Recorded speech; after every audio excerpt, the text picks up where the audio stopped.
Good day, everybody, and welcome to another edition of the Military and Foreign Affairs Network. I am your host, the voice of reason. Well, today we've entered day 210 of the ongoing Russia-Ukrainian war.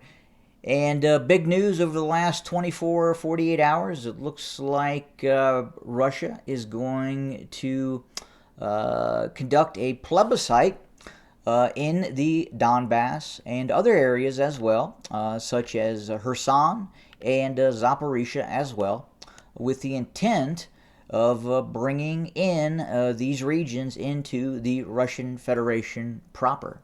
Additionally, it looks like the Russian Federation is looking to now mobilize its forces in this ongoing conflict. And when I mean mobilize, I mean conduct a mobilization, quite possibly a full mobilization. Right now it's being reported as a partial mobilization, up to 250 to 300,000 forces.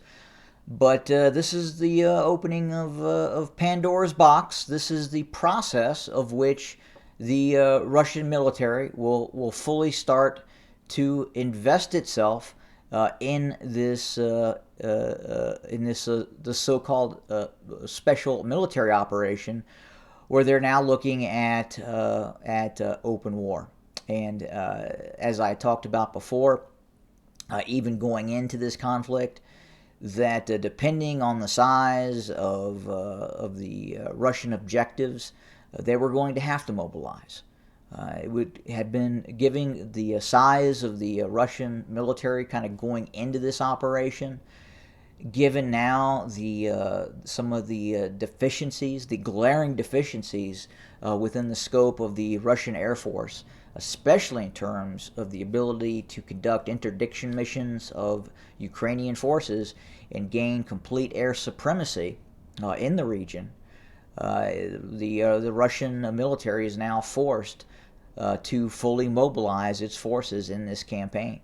And this is something that, quite frankly, does not surprise me at all. I'm surprised the Kremlin has waited this long to announce mobilization efforts.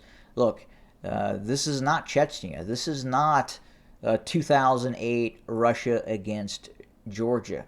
For all intents and purposes, the Russian military is fighting large components of the North Atlantic Treaty Organization, both in terms of the supply of weapons, equipment, contract personnel, specialized personnel, key battlefield commanders directly assisting Ukrainian forces, but more importantly, intelligence, spy satellites, early warning aircraft that have the ability to see Russian forces in real time with advanced radar systems as they move on the ground. And that's what the Russians are facing, and unfortunately for Russia, it is going to require the full strength and measure of the Russian state to possibly overcome this challenge that they're facing right now in terms of the Ukrainian forces with their United States and NATO allies. And that's just where we're at right now, and that's what is going to happen. Now, obviously, there is a risk of escalation. There is a risk that this could expand. I've talked about this since day one of this conflict, that the risk of a direct confrontation between Russian forces and NATO is omnipresent now. China. What's going to happen with China? Very interesting to see what is happening with China. We're not probably seeing as much Chinese support, at least overtly, as was anticipated. I think the Chinese are now looking at what is happening within the confines of this conflict, and are also looking inward at themselves and seeing just where they are in terms of capabilities when facing a Western style force like Taiwan. And obviously Taiwan would be fully supported by the United States, probably much more so than what we're seeing right now inside of Ukraine as well. And then compounding that, you have the Azeri-Armenian conflict now. It looks like Azerbaijan is looking to take advantage of what is happening and attack Armenia directly. And unfortunately, Russia right now just really doesn't have the means to come to the aid of Armenia militarily.